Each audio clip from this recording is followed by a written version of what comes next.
O Rafa está com a delegada que vai trazer detalhes sobre como a polícia chegou à prisão deste homem que teria cometido um estupro e fugiu das autoridades por 3 anos.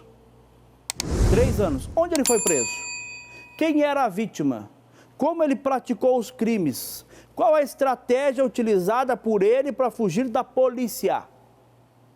É isso que a delegada vai explicar para você agora, ao vivo, lá de Várzea Grande. Rafa, está pronto? No telão do Comunidade, Rafa, todos os detalhes do caso com você. Pois é, Trindade, estamos aqui em Várzea Grande, na Delegacia de Defesa da Mulher, ao meu lado a doutora Marcial Antonini, que vai trazer todos os detalhes desse caso. Um criminoso que estava sendo procurado há pelo menos 3 anos. Ele teria praticado um estupro e estaria se escondendo em várias cidades aqui de Mato Grosso. Muitas dessas cidades ele se passava por evangélico, por pastor, para tentar aí enganar as pessoas e conseguir esconderijo da polícia. Nós vamos saber com a delegada como que a polícia conseguiu chegar nesse suspeito. E, doutora, primeiro, que crime que ele cometeu, na onde que ele cometeu esse crime e como que estavam as buscas por ele, como que a polícia chegou até esse criminoso. Bom dia para a senhora. Bom dia, Trindade. Esse crime foi cometido em maio de 2020, em Rolim de Moura, no estado de Rondônia. Toda a investigação foi promovida pela Delegacia Especializada de Defesa da Mulher de lá. Na realidade, a vítima tinha uma mulher de 20 anos que tinha deficiência mental. E o autor tinha acesso a ela porque eles congregavam da mesma religião, ele e a família dela. Então, ele tinha um acesso facilitado a essa vítima. E durante um dia que ela saiu de casa para andar 800 metros à frente até a casa de uma outra parente, ele a abordou no carro, pediu para que ela entrasse. Ela entrou, ele a levou em um lugar ermo e praticou o crime sexual. No início, consumado, então. Ato consumado, sim. No início ele negou, foi na casa da família da vítima, ameaçou que não era para a família denunciar, porque ninguém iria acreditar na palavra de uma pessoa que tem uma deficiência mental. Mas a equipe lá da cidade foi muito profícua, muito profissional, buscou as imagens de câmera de segurança e conseguiu comprovar que realmente o crime havia ocorrido. Fez o laudo do IML, comprovou o estupro da vítima e imediatamente foi expedido um mandado de prisão, mas ele fugiu. Soubemos que estava em Várzea Grande porque houve um pedido de apoio. Então, tem 2 anos que essa equipe da minha delegacia tem investigado e tentado localizar esse autor. Soubemos no ano passado que ele estava no Cristo Rei. Quando identificamos o local, ele já tinha mudado há um dia. Mas a equipe não descansa, então eu tenho que cumprimentar os policiais, elogiar mesmo o trabalho que eles fazem, porque diante de toda a infinidade de casos que entram, não é abandonado o que ficou para trás. Então, realmente eles dedicaram, foi uma prisão diferenciada que foi realizada, 5 policiais civis envolvidos, um em especial tomou frente da situação, né? E nessa semana conseguimos prendê-lo no bairro Novo Milênio, em Cuiabá. Ele estava escondido lá, não tinha trabalho fixo, justamente porque sabia do mandado de prisão, né? Vivia com a mulher e com a filha. Elas sabiam, doutor? A mulher até chorou durante a prisão, né? Então, acredito que não tinha conhecimento total dos fatos, né?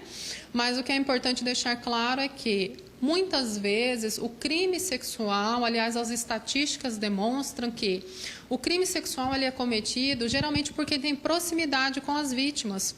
Um familiar ou um amigo próximo, porque ele tem acesso à criança, ao adolescente ou à adolescente, a pessoa com deficiência mental, e se aproveita dessa facilidade de acesso, dessa proximidade. A família realmente baixa a guarda, não acredita que outra pessoa próxima vai cometer um crime contra o seu familiar. E aí é o momento em que acontece o delito, né? Então, nós, como pais, temos que ficar vigilante ao comportamento dos nossos filhos. Nós vamos entrar agora no maio.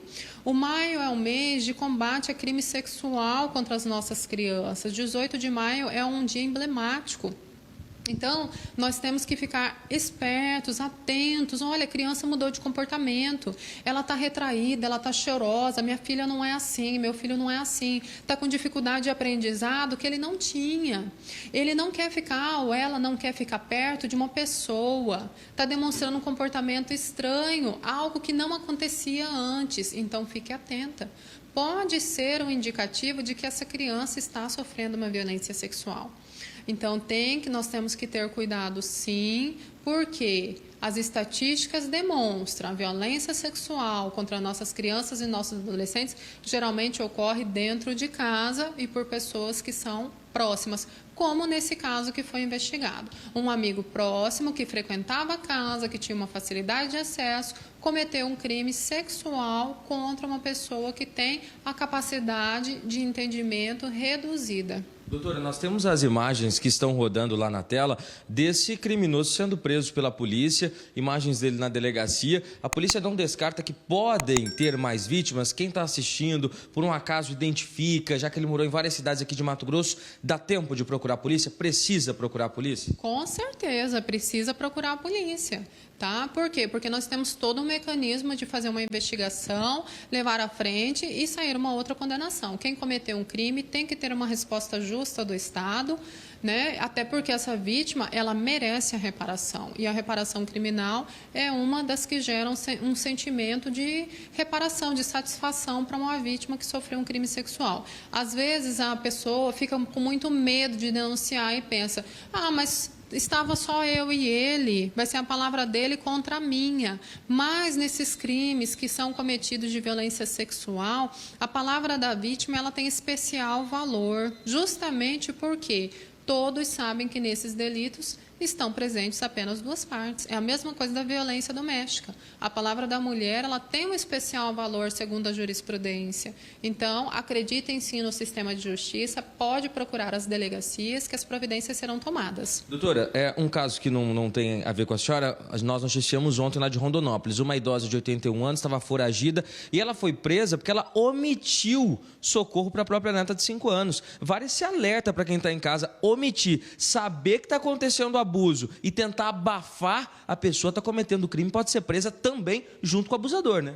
Com certeza, porque tem determinadas pessoas que são garantidoras perante a lei, são os garantes ou garantidoras. Então, essas pessoas, sabendo que o seu garantido ele está sofrendo um crime, ela não pode se omitir, porque ela pode responder exatamente pelo crime cometido. Por exemplo, nós tivemos um caso aqui que também foi preso ontem pela Polinter. Uma mãe sabia que a sua filha de 12 anos estava sendo abusada pelo parceiro dela.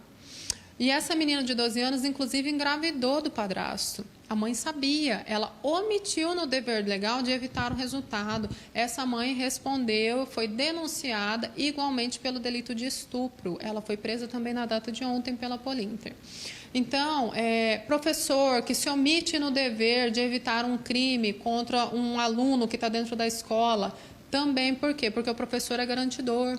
Né? Então, são várias pessoas que na sociedade, por assumirem determinada função ou por terem uma situação específica em relação a uma pessoa, são garantidores e não podem se omitir. Sem contar que agora na lei Henri Borel, que está em vigor no Brasil todo, quem se omite de denunciar um crime que sabe que uma criança sofreu, uma criança ou um adolescente, também está incorrendo num crime previsto na lei Henri Borel. Obrigado, doutora Marcial Antonini, pelas informações. Só para a gente encerrar, doutora, se ficou algo que a senhora queira destacar em relação a essa ocorrência, pode ficar à vontade. Se não, vale lembrar, 3 anos se passaram, mas a polícia ela trabalha incansavelmente e uma hora a casa cai para esse agressor, para esse estuprador, ou seja, para essa pessoa que está cometendo o crime. Pode ficar à vontade para a gente encerrar a participação. Com certeza. Hoje o Estado tem vários mecanismos de inteligência para conseguir cumprir essas prisões, né? Então, assim, tendo mandado de prisão em aberto, não adianta ficar foragido, porque cedo ou tarde, mediante uma investigação, ele vai ser pego, ou então, por passar numa barreira policial, passar numa OCR, passar num posto da polícia, enfim, uma abordagem normal, será pego. E é importante que as mulheres de violência doméstica busquem ajuda nas delegacias. Nós verificamos que o quadro estatístico ele está estável, não houve aumento, mas também não houve diminuição. Então, os índices demonstram que a violência ainda está presente nos lares brasileiros. E em relação às mulheres, a violência que elas mais sofrem é em casa. Então, busque a polícia civil, busque o sistema de justiça, porque a nossa atuação ela não se limita à elaboração de uma medida protetiva, né? A medida protetiva é muito importante, ela salva vidas, mas nós temos todo um mecanismo de proteção.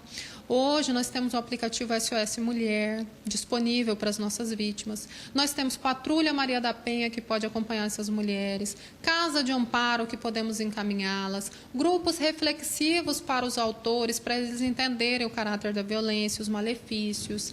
Então, nós temos projetos de qualificação para as nossas vítimas, tudo isso construído por redes de proteção, né? Que envolve Poder Judiciário, Ministério Público, as polícias, BPW, Univag. Então, são várias instituições unidas em prol de um objetivo comum, que é erradicar a violência contra a mulher.